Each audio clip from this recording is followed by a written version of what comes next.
Over the English Channel, in the winter of 1944, a B-17 drops from formation with two engines dead. The crew knows the drill: bail out. Take your chances with the cold water below, but the pilot stays at the controls. He ignores protocol. He ignores physics. He ignores every voice on the intercom telling him it's over. 10 men are breathing hard in that aluminum tube, and he's convinced there's a way to bring them all back. If you find these stories of courage and strategy inspiring, please take a moment to like this video, subscribe to our channel, and share your thoughts in the comments below. Your support helps us keep these historical legacies alive. The 8th Air Force calls it strategic bombing. The crews call it something else: suicide in daylight.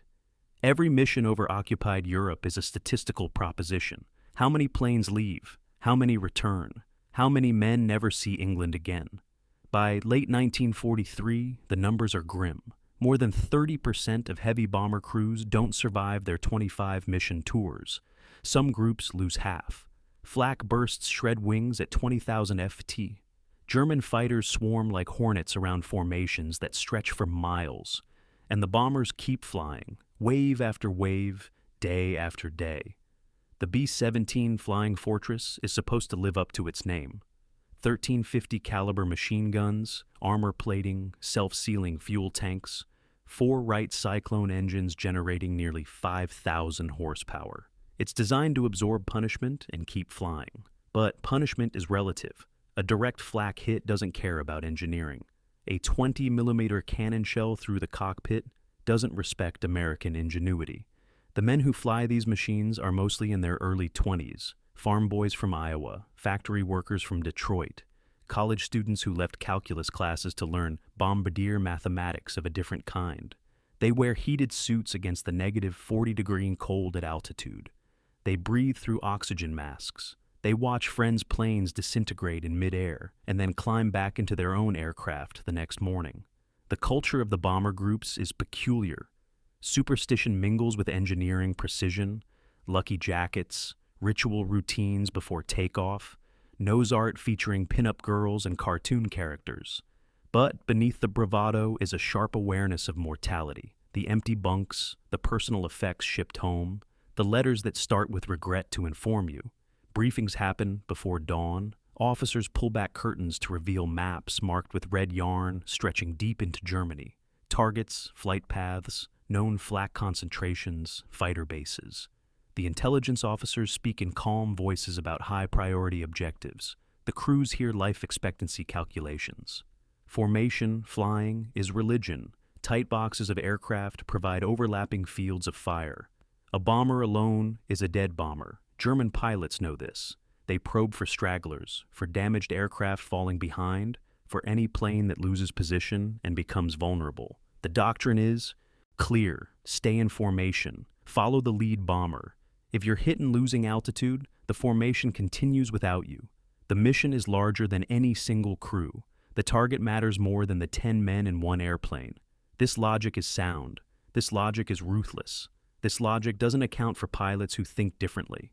If you want more such stories, like and subscribe so these lives aren't forgotten. Robert Rosenthal grew up in Brooklyn during the Depression. His father ran a small business. His mother kept the family together through the lean years. Robert was sharp, quick with numbers, good with his hands, the kind of kid who took apart radios to understand how they worked and then put them back together better than before. He went to Brooklyn College, studied chemistry, thought about law school. Then Pearl Harbor happened and the calculus changed. By 1943, he's a first lieutenant learning to fly the heaviest bomber in the American arsenal. Flight school reveals something about Rosenthal that his instructors notice immediately. He doesn't just follow procedures, he absorbs them, internalizes them, then asks why. Why this altitude for this maneuver? Why this power setting for that condition? He wants to understand the machine at a level beyond rote memorization. His crew forms up in the States before deployment. 10 men who will live in close proximity to violent death. Co-pilot, navigator, bombardier, flight engineer, radio operator, ball turret gunner, 2 waist gunners, tail gunner, each man a specialist, each man dependent on the others. They arrive in England in the autumn of 1943, assigned to the 100th Bomb Group at Thorpe Abbotts. The 100th has a reputation, not a good one. They've taken staggering losses. Other groups call them the Bloody Hunth. The name isn't affectionate. Rosenthal flies his first mission in September, a raid on Stuttgart. The flak is heavy. The fighters are aggressive. His plane takes hits but makes it home. He learns what the briefings can't teach: the sound of shrapnel tearing through aluminum, the smell of cordite and hydraulic fluid, the way fear sits in your chest like a weight. He flies again and again. Bremen, Muster, Schweinfurt. Each mission adds to his understanding of the bomber's capabilities and limitations. He pays attention to details other pilots dismiss: how the aircraft handles with different fuel loads, how it responds when engines fail, how far you can push the airframe before something fundamental breaks. Between missions, there's the waiting, the English weather, the mud, the cold Quonset huts, the nervous energy that has nowhere to go except into cards and letters and fitful sleep. Some men crack, some request transfers to other duties, some simply stop functioning and get sent home. Rosenthal stays focused. His crew begins to trust him in the way bomber crews must. They see his preparation, his calmness under fire, the way he brings them back when other planes don't return. Trust in a bomber crew is not sentimental. It's practical. It's survival. By early 1944, Rosenthal has flown more than a dozen missions. He's seen formations torn apart. He's watched B-17s spiral down trailing fire. He's heard the radio calls from pilots who know they're not making it home. And he's developed a theory that runs counter to everything the Air Force teaches. He believes you can bring a crippled bomber home alone, without formation support, without altitude, without half your engines if necessary. He believes the math works if you understand the aircraft completely. If you're willing to fly it beyond the manual's margins, if you prioritize crew survival over doctrine. He doesn't advertise this theory. The group commander wouldn't approve. The operations officer would cite regulations, the other pilots would call it crazy. So he keeps it to himself. A private conviction built on observation and logic. A plan for a situation he hopes never to face. The mission briefing on February 25, 1944, reveals a target that makes experienced crews go quiet. The Messmet factory at Regensburg, deep in southern Germany, more than 600 miles from England, beyond the range of fighter escort for much of the journey. The strategic logic is sound. Regensburg produces Bf-109 fighters. Destroy the factory, and you reduce the German fighter force. Simple. Except the Germans know how valuable the target is. They defend it accordingly. The weather is marginal. Low clouds over England, fog at altitude. The kind of conditions that make formation assembly difficult, but the mission is approved. Maximum effort. Every available bomber. Rosenthal and his crew walk to their B-17 in the pre-dawn darkness. The aircraft is cold, frost on the wings.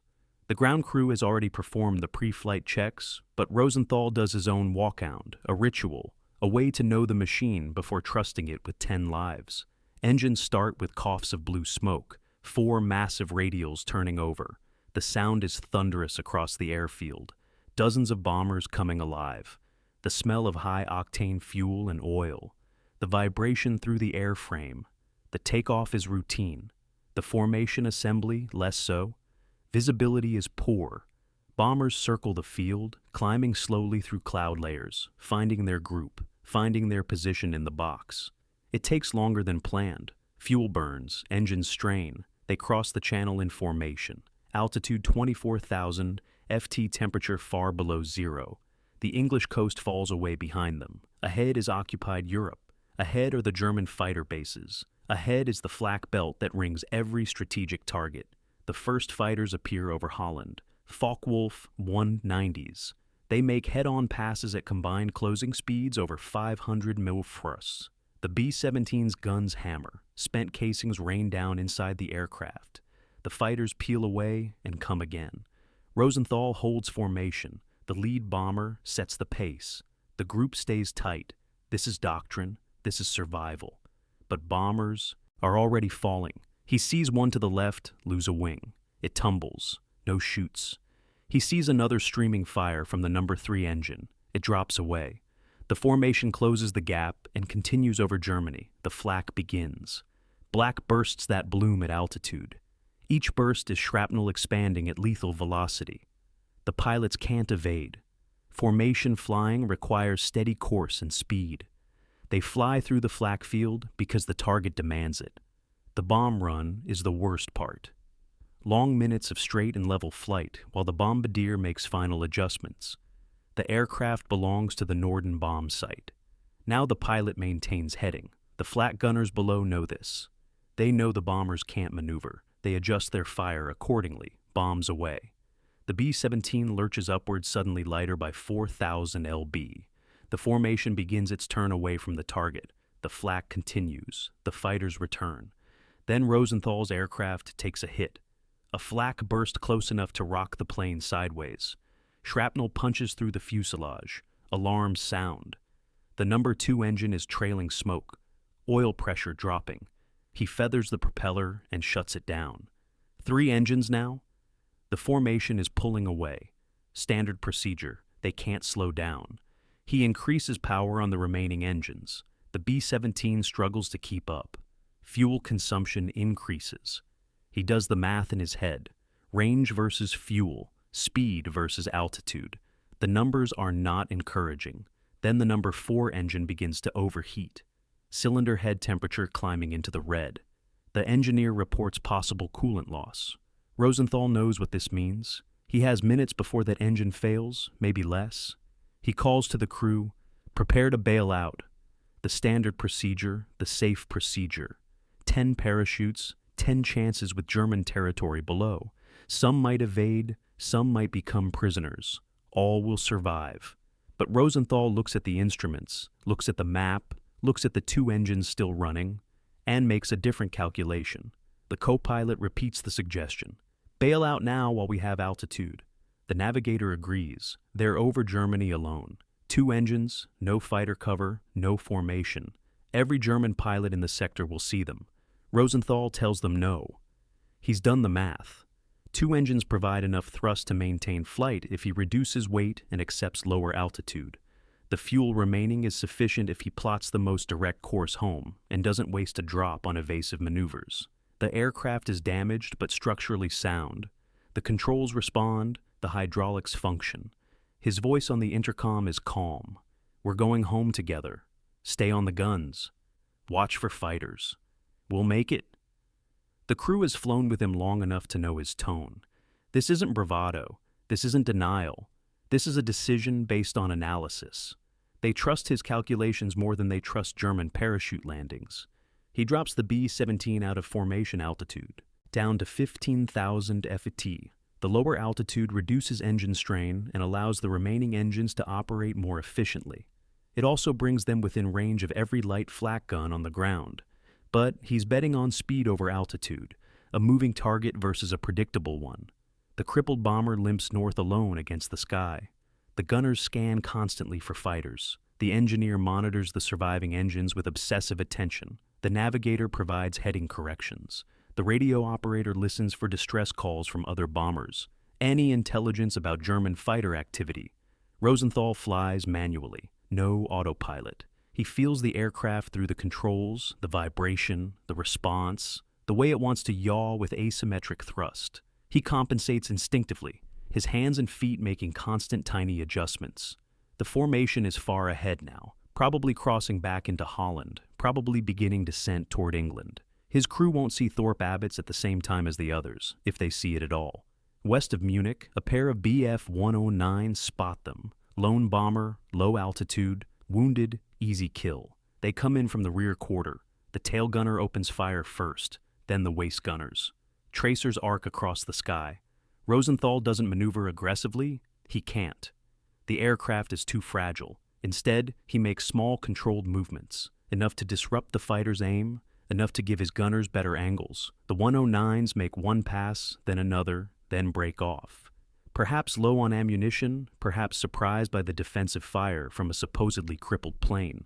Over France, the weather begins to deteriorate. Cloud layers thicken. Visibility drops. This is both blessing and curse. Clouds hide them from fighters. Clouds also hide the ground. Navigation becomes estimation, dead reckoning. The fuel gauges continue their steady decline. Rosenthal recalculates constantly. Fuel flow versus distance, wind correction versus time. He adjusts the mixture settings to lean out the engines, saving every gallon, stretching the range. His co-pilot suggests landing in France. Find an emergency field. The navigator mentions Switzerland, neutral territory. Internment is better than death. Rosenthal acknowledges these options, then continues toward England. The channel appears ahead, gray water under gray sky, the white cliffs of Dover somewhere in the murk. Rosenthal begins a shallow descent, saving fuel, preparing for the final leg. The English coast materializes. The crew releases collective breath, but they're not safe. The fuel situation is critical. The nearest airfield is minutes away, maybe. The engines have been running at maximum continuous power for hours. Temperatures are high. Oil pressure is marginal. Rosenthal radios ahead. Emergency landing, 2 engines out, fuel critical, priority approach. The tower acknowledges, clears the pattern. Emergency crews stand by.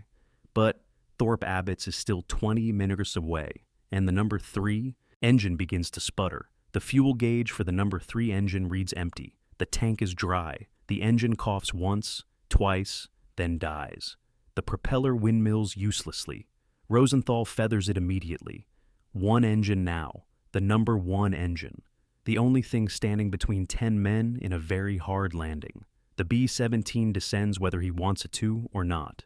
Physics dictates terms. 1 engine cannot maintain altitude with the aircraft's weight. He manages a controlled descent, 200 ft per minute, then 300. The altimeter unwinds. His co-pilot is on the radio giving position updates. The navigator calculates time to base. The engineer watches the last engine like a man watching a dying friend. The gunners are silent. They've done their job.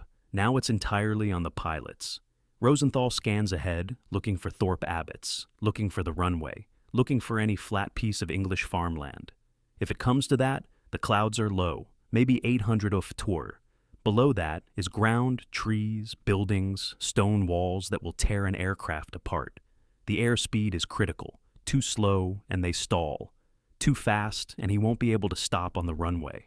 He balances the equation with throttle and trim, flying the narrow margin between 2 types of death, 5 miles out. Altitude 600 ft descending. The tower calls wind direction and speed, runway alignment. He'll have a tailwind. Not ideal, but there's no fuel to go around and approach from the other direction. 1 chance, 4 miles. The number 1 engine temperature is in the red. The engineer reports possible imminent failure. Rosenthal acknowledges without emotion. He needs 3 more minutes from that engine. Just 3 minutes. 3 mi altitude 400 ft. He can see the base now. The runway. The pattern is clear. Every other aircraft has been diverted or is holding. The emergency vehicles are positioned along the runway, waiting 2 miles. He lowers the landing gear. The hydraulics groan. The gear doors open. The wheels lock down. Green lights confirm. 1 small mercy. The drag from the gear increases the descent rate. He compensates with a slight increase in throttle. The engine responds barely. 1 mile, altitude 200 ft. He's too low and too slow. The stall warning horn chirps intermittently. The B-7 is flying on the edge of aerodynamic collapse, but he's aligned with the runway. He's going to make it to the field. Whether he makes it onto the runway intact is the remaining question. The fence at the end of the runway passes beneath them. Rosenthal is flying now, with instinct built from dozens of landings and hundreds of hours in the aircraft. He can feel the controls going soft, the aircraft settling, the ground rising. He pulls the throttle to idle. The engine spools down. The B-7 drops the last 20 ft onto the runway. Hard the tires scream. The shock absorbers compress violently. Metal groans, but the gear holds. No brakes at first. He lets the aircraft slow naturally, then applies brakes gently. Too much, and the tires blow. The runway ahead is long enough. He has room. The bomber decelerates. 50 mi, it's bani, 40, the 30. He steers off the active runway onto the taxiway. The emergency vehicles follow. He continues to a hard stand away from other aircraft, just in case fire starts. Just in case something finally breaks. He sets the parking brake, shuts down the last engine. The sudden silence is profound. For hours there's been engine roar, wind noise, radio chatter, gunfire. Now there's quiet. His co-pilot looks at him. The crew begins to move. Hatches open. Men climb out onto the wing, stand on solid ground. They don't cheer. They don't celebrate. They're too exhausted, too aware of how close the margins were. Rosenthal completes the shutdown checklist, muscle memory procedure, then he climbs out. The ground crew is already inspecting the damage, counting holes, assessing repairs. The B-17 looks like it flew through a metal shredder. Over 200 shrapnel holes, 2 engines destroyed, fuel tanks nearly empty, hydraulic fluid leaking. The crew chief walks around the aircraft slowly. He's seen damaged bombers before. He's seen aircraft written off as total losses. He stops near Rosenthal, shakes his head, asks how they made it back. Rosenthal doesn't answer immediately. He's looking at the bomber, the machine that held together, the engineering that proved sufficient, the math that worked. He tells the crew chief they flew it carefully. The mission debrief happens 2 hours later. Intelligence officers want details, target assessment, fighter encounters, flak concentrations. Rosenthal provides the information methodically, but the questions eventually turn to the flight home. The decision not to bail out the single-engine landing. The operations officer is skeptical. Bringing a crippled bomber back alone is not standard procedure. It's not recommended. It's barely possible. He suggests Rosenthal got lucky. Rosenthal doesn't argue. He presents the calculations. Fuel consumption at reduced altitude. Thrust requirements for 2 engines, then 1. Weight reduction from expended ammunition and bombs. Distance versus endurance. The math is sound. Other pilots in the debrief room listen carefully. They're thinking about their own crews, their own possible situations. The doctrine says bail out, but Rosenthal just demonstrated an alternative, a possibility. The group commander ends the debrief without explicit approval or disapproval of Rosenthal's decision.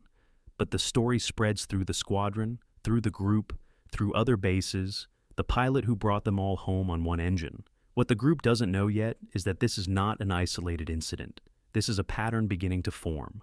Over the next 3 months, Rosenthal flies 17 more missions. Bremen, Berlin, Augsburg, targets deep in Germany. Each mission carries the same risks. Flak, fighters, weather, mechanical failure, and repeatedly his aircraft takes severe damage. An engine lost over Brunswick. Hydraulic, failure over Kassel. Flak damage so extensive over Frankfurt that the group commander assumes the plane lost. Each time, Rosenthal brings the crew home. He refuses to abandon aircraft that other pilots would consider unflyable. He becomes known for improvisation, for understanding the B-17's margins better than the engineers who designed it. On a mission to Posen, his bomber loses 2 engines and half the rudder. The conventional response is bailout over friendly territory. Rosenthal calculates a different solution. He trims the aircraft to compensate for the missing rudder surface, uses asymmetric thrust from the remaining engines to maintain directional control, flies 300 Minister back to England at 4,000 feet. The crew never questions his decisions. Now they've learned that his calculations work, that his understanding of the aircraft is comprehensive, that his priority is always bringing everyone home. Other crews begin requesting transfer to his command. Pilots want to learn his methods. Gunners want the survival rate his crew demonstrates. By May of 1944, Rosenthal has completed his first tour of 25 missions. The standard rotation is back to the States. Training duty, a break from combat. He volunteers to stay. Another tour, another 25 missions. The odds of surviving 50 missions are statistically negligible. He understands the math. He stays anyway. The Air Force begins studying his techniques. Operations officers interview his crew. Engineers examine the damage patterns on his aircraft. They're trying to quantify what he does that others don't. Part of it is technical knowledge. He knows engine performance curves from memory. He understands structural load limits. He studied aerodynamics beyond what flight school teaches. Part of it is decision-making under pressure. He doesn't panic. He doesn't freeze. He processes information rapidly and acts on logic rather than fear. But part of it is something harder to quantify. A belief that the machine will hold together if you understand it completely. that the math works even in extremis, that bringing everyone home is possible if you refuse to accept alternatives.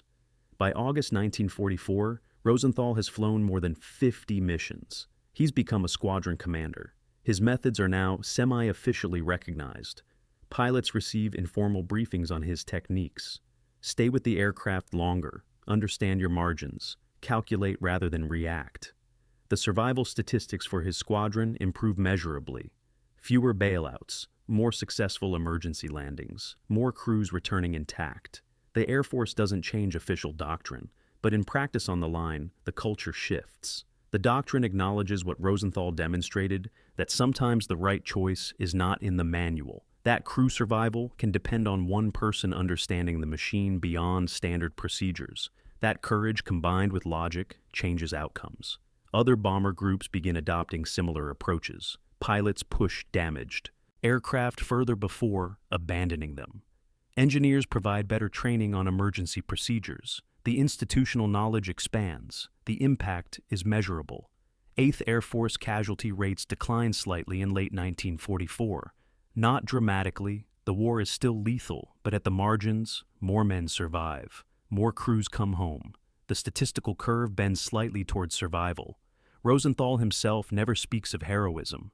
When asked about his decisions, he discusses mathematics, fuel calculations, engine performance, weight, and balance. He frames everything in technical terms. The emotional component remains unspoken, but his crew understands. They know the difference between a pilot who follows procedure and one who knows when to break it. They know that every landing at Thorpe Abbotts with the full crew aboard represents a choice, a calculation, a refusal to accept the standard answer. By war's end, Rosenthal has flown more than 50 combat missions. He's been awarded the Distinguished Service Cross. His aircraft has returned from missions that should have ended in bailouts or crashes. His crew has survived against odds that claimed thousands of others. The 7 bridges referenced in the title referred to a specific mission sequence in April 1944, a series of raids on transportation infrastructure across Germany. Rosenthal's bomber group targeted 7 bridge complexes over 10 days. Each mission faced intense opposition. Each mission resulted in severe damage to his aircraft. Each mission ended with the full crew returning to base. The unofficial count by his ground crew totals over 900 flak and bullet holes across those missions. The B-17 he flew most frequently spent more time in repair than in service, but it always flew again, patched, repaired, ready. Robert Rosenthal survives the war. He returns to the States in late 1945. Law school, a career built on the same logic and precision that kept him alive at $24,000 FT. He practices law for decades, raises a family, lives a quiet civilian life. He rarely speaks about the war. When asked, he deflects. The real heroes didn't come home. The men who deserve recognition are in the military cemeteries across Europe. He was simply doing his job. But at reunions of the 100th Bomb Group, the surviving crews seek him out. They remember the missions where he refused to give up, the landings that seemed impossible, the quiet competence that made survival feel achievable even when logic suggested otherwise. In interviews conducted decades later, his former crew members describe him with consistent language: unflappable, brilliant, stubborn. The pilot who understood that bringing everyone home was not just preferable, it was possible. And possibility once demonstrated becomes precedent. The B-17 itself becomes legendary. Over 38,000 produced during the war, millions of flight hours logged, thousands lost. But the stories that persist are not about the aircraft. They're about the men who flew them, the decisions made at altitude, the calculations performed under fire, the refusal to accept impossible odds. Rosenthal's contribution to aviation is not a specific invention, not a technical innovation. It's a demonstrated principle that understanding your machine completely expands what's possible. That doctrine has limits, that sometimes survival depends on knowing when to break the rules. Modern aviation training includes scenario-based decision-making, descended from lessons learned in bombers over Germany. Commercial pilots train for engine-out procedures using principles Rosenthal applied empirically. Military aviation doctrine acknowledges the gap between textbook procedure and field reality. The bomber offensive over Europe cost the 8th Air Force over 26,000 dead, more than the entire Marine Corps in the Pacific. The casualty rate among bomber crews exceeded that of almost any other military specialty. The young men who flew these missions understood the odds. They flew anyway. Rosenthal's story stands out not because he was uniquely brave. Thousands of bomber crews demonstrated equal courage. He stands out because he proved that intelligence applied to courage improves survival. That calculation in the face of fear is not cold. It's practical. It's human. When he died in 2007, his obituary in the New York Times mentioned his Distinguished Service Cross, his 52 combat missions, his legal career. What it couldn't fully capture was the number of men who lived because he refused to accept standard procedures as absolute. At his funeral, survivors from his crew attended, old men now, remembering when they were young and scared, and trusting a 24-year-old pilot to make decisions with their lives. They spoke quietly among themselves about missions that should have ended differently, about the calculations that kept them alive. One crew member interviewed years earlier tried to explain what made Rosenthal different. He said it wasn't fearlessness. He said Rosenthal was afraid like everyone else. But the fear didn't override the logic. The fear existed alongside the calculation. And when the calculation said something was possible, he believed the math more than the fear. That's the legacy. Not recklessness disguised as courage, not luck misidentified as skill, but the disciplined application of knowledge under pressure, the refusal to surrender to circumstances when alternatives exist, the quiet demonstration that competence and courage together change outcomes. The B-17s are mostly gone now. Museums hold a few dozen survivors, carefully restored, polished, very different from the battered aircraft that returned to Thorpe Abbotts with engines smoking and hydraulics failing. But the principle remains: understand your machine, respect the margins, but know them precisely. When the manual says it's over, verify that conclusion. Calculate, consider, act. Rosenthal brought 10 men home repeatedly when doctrine said it couldn't be done. He demonstrated that the line between possible and impossible is often thinner than official procedure acknowledges, that sometimes the best choice is the one that appears in no manual. 7 bridges, 52 missions, 10 crew members brought home every time. The numbers are precise because the man who flew those missions thought in numbers, fuel and weight and thrust and time, variables in an equation where the solution was always survival. They mocked the idea that a crippled bomber could fly home alone. They called it wishful thinking. They pointed to doctrine and statistics and common sense. And then he did it not once, but repeatedly, until it wasn't remarkable anymore, until it became something other pilots tried, until the possible expanded to include what had been dismissed as impossible. That's how wars are won at the margins, not through grand strategy alone, but through individual moments when one person calculates differently, acts on that calculation, survives, and in surviving, demonstrates a truth that changes what others attempt. Robert Rosenthal never claimed to be exceptional. He insisted he was simply careful, methodical, willing to do the math when others relied on instinct. Perhaps that's the real lesson. That heroism often looks like precision, that courage can be quiet, that the most important victories are measured in people brought home rather than targets destroyed. The sky above England is peaceful now. No formations of heavy bombers climbing through morning clouds. No flak bursts at altitude. No young men calculating fuel versus distance while engines fail. But the principle persists in every cockpit where a pilot faces impossible circumstances and reaches for calculation instead of panic. In every moment when training and intelligence combine to create solutions, in every crew that makes it home because someone refused to accept the official answer, Rosenthal proved that knowing your machine better than anyone else gives you options others don't see. That logic under fire is not cold. It's the warmest thing. It's how you bring everyone home. Thank you for watching this tribute to Robert Rosenthal. If you enjoyed this historical deep dive, please like the video, subscribe to the channel, and tell us in the comments which historical figure we should cover next.